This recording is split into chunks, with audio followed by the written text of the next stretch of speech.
निकटस्थ प्रेक्षालय Sky Force movie release होईछि। फिल्मटी पाकिस्तान रे होइथिबा 1965 मसीह सर्गोदा एयरबेस अटैक उपर निर्मित होईछि।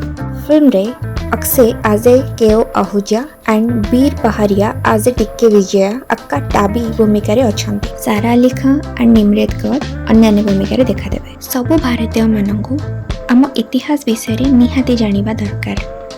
बहुत ही प्राउड फील हबो कि ए भली रियल हीरोज जे कि निज परिवार को पछरे पकाई निज जीवन को बाजी लगे भारत माटी पई निज जीवन को बाजी लगे दैछंदी। सेथि पई एबी देवयांको महावीर चक्र मध्य मिली।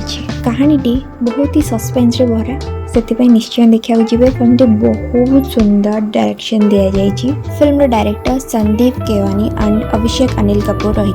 बाकी डिटेल्स आपण डिस्क्रिप्शन बॉक्स रे पाई जिवे। चैनल टी को सब्सक्राइब करियो भूलिबेनी। जदि आपण इंस्टा रे देखुचंदी देन फॉलो करिवे।